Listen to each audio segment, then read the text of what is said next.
국내 코로나19 4차 대유행의 확산세가 좀처럼 꺾이지 않는 가운데 신규 확진자 수는 1,700명대 초반을 기록했습니다. 이에 정부는 오는 8일에 종료 예정이었던 현행 사회적 거리 두기를 22일까지 2주간 더 연장하기로 했습니다. 네, 관련 내용 두 분과 짚어보겠습니다. 이형민 세브란스병원 진단검사의학과 교수, 최영일 시사평론가와 함께합니다. 어서 오십시오. 안녕하세요. 네, 사흘째 1,700명대를 기록하고 있고 1,704명이 신규 확진자로 또 확인이 됐는데 비수도권 비중도 쉽사리 가라앉지 않고 있습니다. 연일 40% 안팎을 오고 가고 있고요. 현재 추세를 어떻게 진단해야 하는지 이형민 교수께 먼저 듣겠습니다. 예. 현재 추세는 많은 전문가들도 이제 분석하다시피 수도권 같은 경우에는 굉장히 천천히 이제 감소하고 있는 추세인 반면에 비수도권 같은 경우에는 지역에 따라서 지금 증가를 하거나 아니면 정체에 있는 시기라고 이제 보여집니다. 이제 그렇게 볼 수 있는 게요. 네.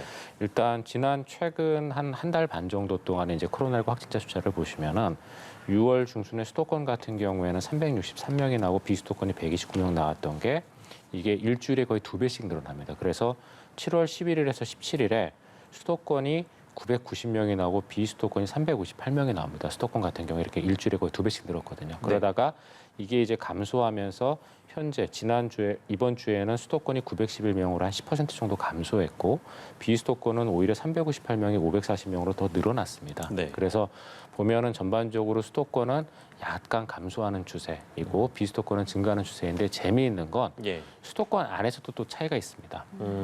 어떤 차이가 있냐면은 서울이 사실은 이 지금 코로나19 4차 대유행의 처음 시작인 걸로 생각을 하고 있거든요. 네. 그래서 서울 같은 경우에 그 확진자 추세를 보시면은 7월 13일 날이 638명으로 가장 많은 환자가 나왔었는데 그 이후로는 한 일주일에 한 5% 정도씩 감소해서 이번 주 같은 경우에는 이제 피크가 한 486명 정도로 한 20% 정도 지금 감소한 추세인데 반해서 경기도 같은 경우에는 서울보다 2주 정도 뒤인 7월 27일 날이 557명으로 가장 많은 환자가 나왔었습니다. 그러다가 이제 약간씩 감소하기 시작하는 추세이거든요. 그래서 전국적인 지금 현황이 서울을 기반으로 확 올라갔던 코로나19 확진자가 경기도 지역으로 한 2주 정도 뒤에 퍼졌다가 이제 수도권이 조금씩 가라앉고 있는 추세이고 그다음에 이 수도권에서 다시 또 영향을 받은 전국 지역들이 지금 올라가기 시작하거나 지금 부분적으로 이렇게 올라간 상태를 유지하고 있는 그런 상태라고 보시면 될 것 같습니다. 네, 알겠습니다.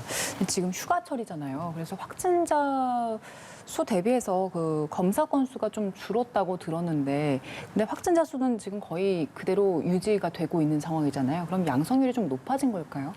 양성률이 약간 높아지기는 했는데 근데 전반적인 검사 건수는 사실은 이제 저희가 잘 알다시피 주중과 주말에 따라 조금 다릅니다. 다른데 주말 같은 경우에는 하루에 대략 한 5만 건 전후반, 주중에는 대략 한 8만 건 전후반이 8만에서 10만 건 정도가 의심 환자나 또는 임시무료 선별진료소에서 검사가 이루어지고 있거든요. 그래서 이런 검사 건수들 중에서 특히 이제 임시무료 선별검사소를 들르는 사람들의 숫자가 일부 감소하기는 했습니다. 그래서 양성률이 약간은 올라갔는데 이게 전반적인 또 양상하고는 또 조금 다른 것 같습니다. 예, 알겠습니다. 브리핑 전에는 현재 추세 좀 진단을 해봤고 양성률에 대한 말씀까지 이어주셨어요.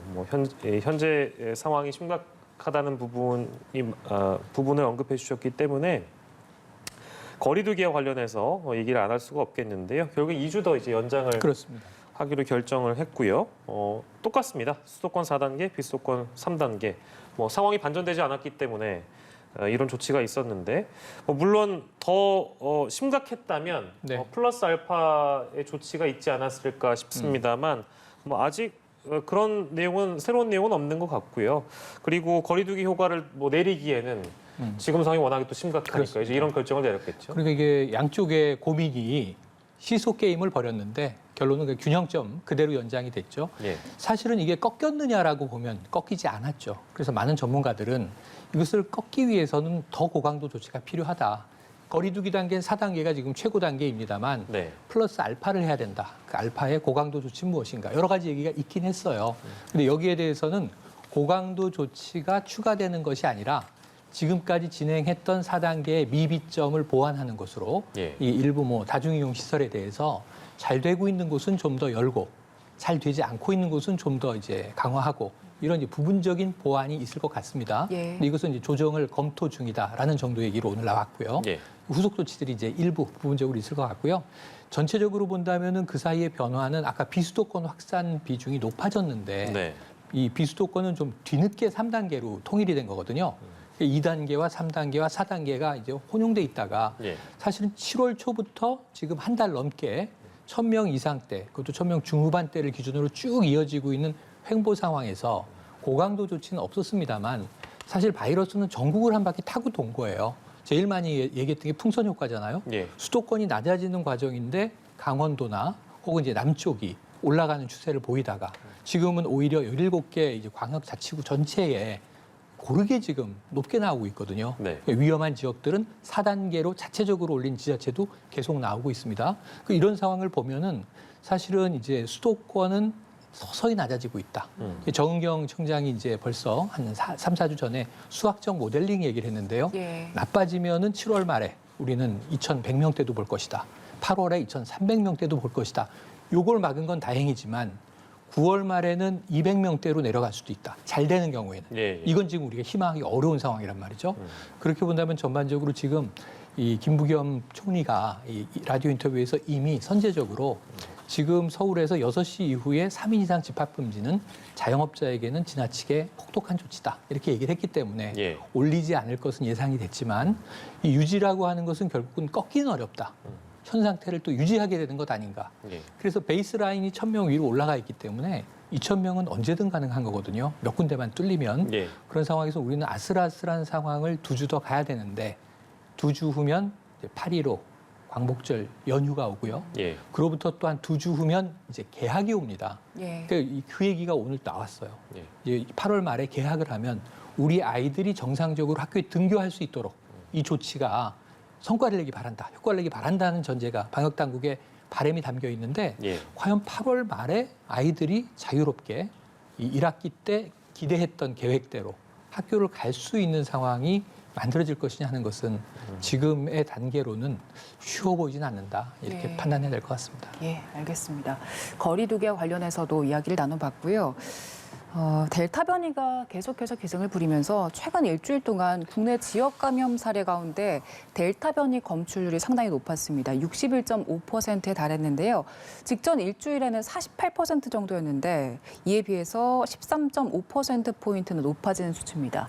근데 지금 굉장히 놀라운 사례가 하나 있었습니다. 그 접촉자가 확진자와 만나지 않고 같은 카페에 갔다가 감염된 사례가 있더라고요. 그런데 목포에서 있던 사례인데 그 보건소 관계자의 말을 들어보니까 마스크를 쓰고 있었고 음료를 마신 것도 아니었고 그냥 탁자에 잠시 앉아 있던 거였고 그 시간도 길지 않았다고 합니다. 그런데 감염이 됐다는 게 가능한 것인가 이런 생각이 드는데 이 사례 어떻게 보셨습니까?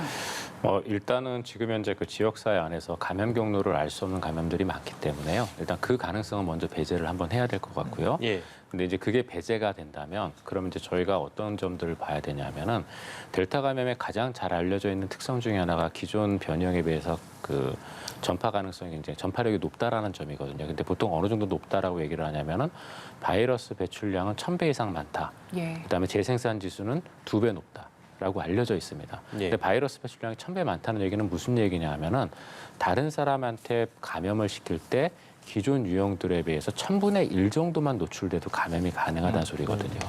예. 그 얘기는 그 얘기는 뭐냐면은 저희가 카페에 앉아서 얘기들을 하게 되면은 이 얘기하는 게 직접적으로 마스크를 착용하지 않은 상태에서 얘기를 하게 되면은 이게 상대편에게도 이게 비말이 전달이 되지만 예. 네. 한편으로는 주변에 다 튀거든요.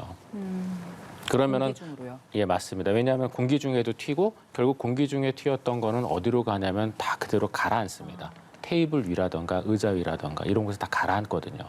그러면은 이런 테이블이나 의자 위에 바이러스가 가라앉았을 때 이 바이러스의 생존 시간이 어떻게 되느냐. 표면의 종류에 따라서 다르지만 구리 표면 같은 경우에는 반감기가 30분에서 1시간으로 알려져 있고 예. 그 외 종이나 직물 같은 경우에는 반감기가 거의 한 7시간 정도 되거든요. 그러면은 적어도 하루 내지는 며칠 정도까지도 이 바이러스가 거기에서 살아있을 수 있다는 소리가 됩니다. 네. 그래서 그런 표면을 접촉하고 나서 손위생을 깨끗하게 하지 않고 얼굴을 만지거나 음식물을 만지고 먹었을 경우에는 예. 그러면은 상기도 쪽에 바이러스가 노출이기 때문에 당연히 감염이 될 수가 있습니다. 그래서 저희가 이 코로나19에 대해서 처음에 이제 개인 방역을 굉장히 강조할 때 마스크 착용과 함께 손위생을 되게 강조를 예. 많이 했었거든요. 근데 지금은 이제 마스크 착용이 워낙 중요하다고 생각들을 하다 보니까 손위생에 대한 부분이 어느 때 묻혀버렸어요. 네. 근데 이런 비말이라는 게 상대편에게 직접 가서 좀 노출될 수도 있지만 상대편에게 노출되지 않은 전파되지 않은 비말은 주변 환경에 떨어져서 결국은 손을 통해서 우리 몸에 들어온다는 걸 고려를 했을 때 예. 손위생도 굉장히 중요한 개인 방역 수칙이거든요. 그래서 그런 측면에서 다시 한번 더 손위생이 좀 강조가 되는 계기가 됐으면 좋겠습니다. 예, 알겠습니다.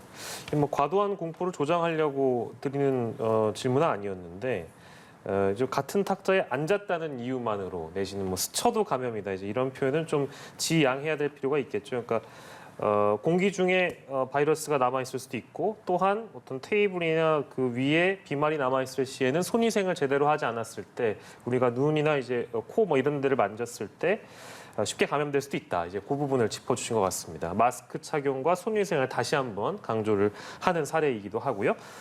백신 접종 사례 보면 백신 접종 누적 집계를 좀 보면 1차 접종자가 2월에 접종 시작한 이후에 처음으로 접종률이 40%를 넘어섰고요. 접종 완료자는 그러니까 2차까지 접종 마치신 분들은 전날 하루 12만 6,304명이 늘어서요. 총 752만 6,904명. 인구 대비 14.7%입니다.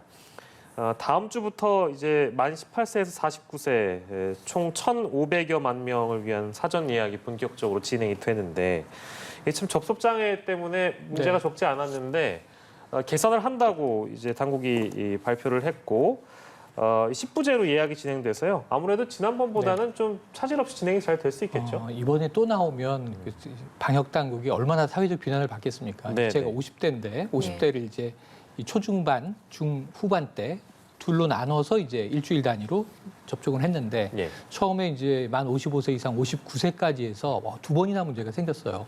오픈했는데 밤 8시부터 첫날 먹통이 됐고요. 네. 그다음에 이틀 후에 다시 열었는데 또 먹통이 됐습니다. 처음에는 한 3시간, 두 번째는 한 2시간 접속 장애가 발생했고 저는 이제 밤 자정 넘어서 느긋하게 했더니 원활하게 전 또 예약이 됐어요. 네네네. 그 문제는 몰리는 시간대에 그 트래픽을 부하를 감당하지 못했던 게 문제인데 한 30만 명까지 감당한다고 했는데 이 두 덩어리의 집단이 거의 한 뭐 350만 명 정도가 됐습니다. 근데 보면 거의 첫날 다 몰리는 경향성이 있는 거죠.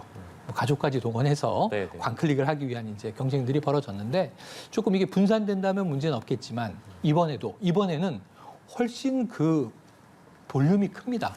인구 집 아까 말씀하셨지만 전체적으로 한 1,600만 명이 넘어요. 네. 만 18세 이상 49세까지이기 때문에 근데 이분들이 지금 10부제로 분산되어 있는 것은 이 주민등록상에 이 앞자리에 날짜, 자신의 생년월일 마지막 숫자에 맞는 날짜에 이제 10부제로 분산이 돼 있는 거고 그렇다 하더라도 이 분들이 하루에 배당돼 있는 분들이 조기에 몰린다면 이게 또 한 뭐 100만 명 이상이 몰릴 수도 있는 거거든요. 예. 그래서 이것을 민간에 위탁을 했습니다. 그래서 상당히 이제 서버 부하라든가 네트워크의 문제들은 해결을 해서 한 100만 명이 뭐 1시간 내에 모여도 적어도 소화해낼 수 있다라고 이야기를 하니까 과거와 같은 이 먹통 현상은 없어질 것으로 기대를 해보고요. 예. 원활하게 좀 예약이 잘 돼서 이 가급적이면 지금 속도전입니다. 백신은. 네. 추석 전에 이제 3,600만 명이 맞도록 하겠다. 이 대통령의 이제 이야기고, 그리고 전체적으로는 우리가 한 10월까지는 70% 집단 면역 달성 목표로 가고 있는데 사실은 이게 이 아까 말씀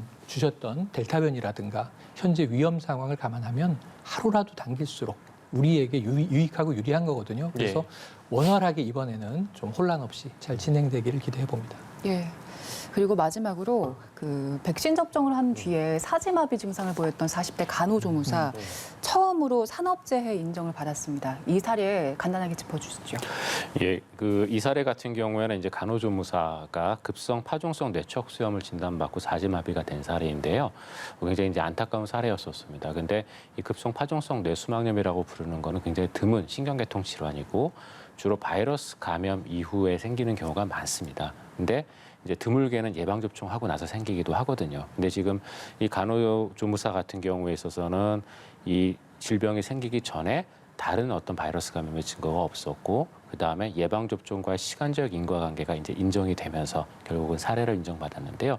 그러면서 또 한 가지 중요한 거는 이분이 결국은 사람을 그 치료하는 의료인이다 보니까 예. 더더군다나 또 예방 접종에 대한 필요성을 본인이 느껴서 맞은 거거든요. 그래서 이제 이렇게 인정을 받은 측면이 있습니다. 그래서 이분 사례는 굉장히 좀 안타까운 사례이지만 뒤늦게라도 이런 것들이 인정받아서 다행이고 그다음에 이런 급성 파종성 뇌촉 수염은 한편으로는 좀 시간이 오래 걸리지만 다시 또 돌아오는 경우들이 많거든요. 예.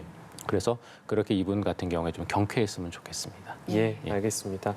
오늘 코로나19 상황 저희가 좀 짚어봤고요. 최영일 평론가께서는 이어진 순서 더 함께해 주실 거고 이형민 세브란스 병원 진단검사의학과 교수는 여기서 인사를 드리겠습니다. 고생하셨습니다.